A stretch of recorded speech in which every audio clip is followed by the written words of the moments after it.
네, 안녕하세요. 경기도청 동물방역위생과 황설아 주무관입니다. 이번 차시는 축산물 영업자 준수사항에 대해서 알아보겠습니다.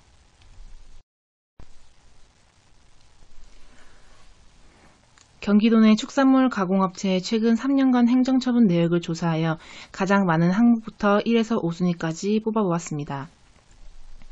우선 5위는 소비자 민원 신고에 따른 이물 혼입으로 인한 행정처분입니다. 작업장 내에서 혼입이 확인된 종이, 머리카락, 벌레 등 다양한 이물 신고 관련하여 행정처분이 34건 있었습니다. 4위는 원료 수불 및 생산 판매 일지 미작성입니다. 많은 업체에서 원료 입고 당일 또는 작업 당일에 작성을 하지 않아 허위 작성 또는 미작성이 적발되는 사례입니다. 3위는 축산물 가공품 검사 부적 화부로 인한 행정처분으로 38건이 있었습니다. 2위는 식품 등의 표시기준 위반에 대한 적발로 경미하게는 영양성분 표시 오류, 중량 표시 오류부터 사용할 수 없는 제품명을 사용한다거나 유통기한 미표시 또는 허위포의 표시 등으로 처분받는 사례가 있었습니다. 1위는 해썹 적용 및 운용 미비에 따른 처분으로 2020년 10월 8일 법 개정으로 인해 더 이상 해썹 의무 적용 업종이 아닌 해썹 인증을 받아야 되는 업종으로 전환이 되었기 때문에 향후에는 해당 사항은 당분간 없을 것으로 생각됩니다. 그 밖에 자가 품질 검사 일부 또는 전부 미실시, 자체 위생관리 기준 미작성 또는 허위 작성, 품목제조 보고 미보고 또는 허위 보고 등 다양한 사안이 있습니다. 그중 많은 영업자분들이 궁금해하시고 주의하시고 알아두면 좋을 부분들에 대해 조금 더 자세히 설명을 드리겠습니다. 우선 많은 영업자분들이 간과하여 적발되는 주요 사례 중 하나입니다. 원료 수불부 및 생산 판매 일지를 작성하지 않거나 허위로 작성하여 행정처분을 받은 사례는 매년 적발되고 있는 주요한 사안 중 하나입니다. 적발 당시 자료가 부족하거나 자료가 미비하여 영업정지까지 이르는 항목입니다. 영업자는 원료의 입고 시점에 원료에 대한 성상 및 이물 검사와 함께 원료의 입고량을 기록해두어야 하며 해당 원료가 어느 시점에 제품 생산에 투입되었고 이로 인해 완제품이 얼마만큼 생산되었는지를 유기적으로 확인할 수 있도록 기록해야 합니다. 또한 해당 완제품이 언제 어느 곳으로 판매가 되었는지도 기록을 하여야 하고 이러한 유기적인 흐름에 의한 기록이 미비할 경우 해당 내용을 작성하여 보관하셨다 하더라도 미작성으로 적발되실 수 있습니다. 예를 들어 10월 8일 원료육 100kg와 부재료 40kg가 입고되었음을 기록하고 이중 원료육 80kg와 부재료 20kg로 10월 10일 최종 제품을 만들었으며 개당 500g인 제품을 총 60개 생산하였다 했을 때 이 모든 사항을 기록하여야 합니다.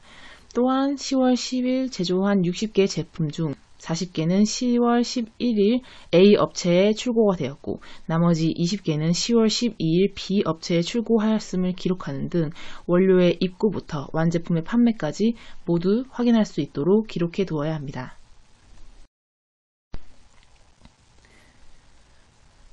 작업자 위생관리 또한 실제 작업장 위생 점검 시 많이 적발되어 계도 조치 또는 행정처분까지 이르는 항목입니다. 자체 위생관리 기준은 축산물 위생관리법의 위생관리 기준에 따라 작업 전, 중, 후를 구분하여 작성하게 되어 있으나 이를 작성하지 않거나 한꺼번에 미리 작성하여 적발되는 경우가 종종 있습니다. 또한 현장 점검 시 작업장 내에서 위생모를 쓰지 않거나 건강진단 미 실시자가 현장에 투입되어 적발되는 사례도 있습니다. 작업장은 당연히 청결하게 관리하여야 하며 특히 축산물과 직접 접촉하는 생산 장비 및 내포장 기계, 가공실 내 바닥 등은 제품에 위해가 없도록 항상 청결하게 관리되어야 합니다. 또한 오랫동안 사용하지 않는 기계는 작업장 외부에 보관하시거나 깨끗한 비닐 등으로 덮어 먼지 등의 오염에 노출되지 않도록 하여야 합니다. 작업 도중 창문 등을 활짝 열어 벌레 등이 제품에 유입될 수 있는 환경을 조성한다거나 각 시설이 제대로 밀폐되지 않아 방충 방사에 취약한 경우는 소비자 이물 신고 등과 직결될 수 있는 문제점 중 하나입니다. 또한 영업자는 매년 정기 축산물 위생교육을 수료하여야 하며 위생교육을 수료한 영업자가 종업원을 대상으로 매월 위생교육을 실시함을 꼭 준수하여 주시기 바랍니다.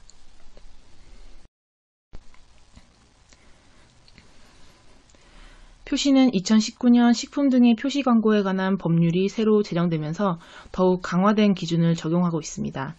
기본적으로 표시는 지워지지 않는 잉크 등으로 포장재에 각인 및 날인하여야 하나, 유통기한 등이 지워지거나 스티커 등이 누락되어 민원 신고의 대상이 되는 경우가 증가하고 있는 추세입니다. 소비자에게 오인 혼동의 소지를 줄 수 있는 가능성을 최소화하기 위해 제품 표시 기준을 확실히 준수하여야 함을 알 수 있습니다. 최근에는 인터넷 등의 판매가 많아지면서 홈페이지를 통해 타사의 제품과의 비교 광고 또는 효능을 강조한 광고 등이 많아지고 있습니다. 당연히 사용할 수 없는 보존료 또는 식품 첨가물에 대해 무첨가 등을 이용하여 타사의 제품과 차별화를 강조하거나 원재료 등의 효능을 과장하여 건강기능식품 또는 의약품으로 오인홍동할 수 있는 사례 또한 증가하는 추세이니 제품의 표시 및 판매 시 주의를 기울이시기 바랍니다. 현장 점검 시 자주 적발되는 또 다른 예로는 작업장 시설이 변경되었음에도 허가를 받지 않거나 신고를 하지 않은 경우입니다. 냉장, 창고 등을 새롭게 추가 설치하여 완제품을 보관하다가 적발되는 경우 등에 해당합니다. 또한 현장 점검 시 가공실의 온도를 시설 기준에 맞지 않게 운영한 경우도 있으니 작업 중에는 반드시 가공실 내 온도를 15도 이하로 유지하시기 바랍니다. 원료 및 완제품에 대한 보존온도 위반이나 유통기한 위반 등은 해당 원료 및 제품의 회수, 폐기까지 이루어지는 중한 위반 사항으로 영업자분들은 철저한 종업원 교육을 통해 해당 위반 사항이 발생하지 않도록 각별히 관리해야 할 것입니다. 특히 유통기한이 경과된 폐기용 축산물을 표시하지 않고 허가 구역 내에 있는 냉장 창고 또는 냉동 창고 등에 보관하여 실제로 사용하고자 하는 의도가 없었음에도 불구하고 적발되는 경우가 많으니 영업자분들은 꼭 유통기한이 지나 더 이상 사용하지 않는 원료 등은 폐기용으로 표시하여서 작업장의 구역에 별도로 보관하시기 바랍니다. 위반 사항에 따라 최소 1년에서 최대 3년 이내에 동일 건이 적발되는 경우 행정처분은 가중될 수 있으며 영업자분들은 해당 사안에 대해서 더 이상 재발하지 않도록 자체 교육 및 종업원 교육 등을 강화할 것이 필요할 거라고 생각됩니다. 식약처 또는 식품안전나라 홈페이지, 경기도청 홈페이지 또는 경기도에서 운영하는 축산물 가공업 단체 대화방 등을 통해 새롭게 변경되는 관련 법 및 규정에 늘 관심을 기울이셔서 영업자 준수사항을 늘 준수하여 주시고 해당 내용에 대해 불이익을 받지 않도록 안전한 축산물을 생산할 수 있도록 주의를 기울이시기 바랍니다. 감사합니다.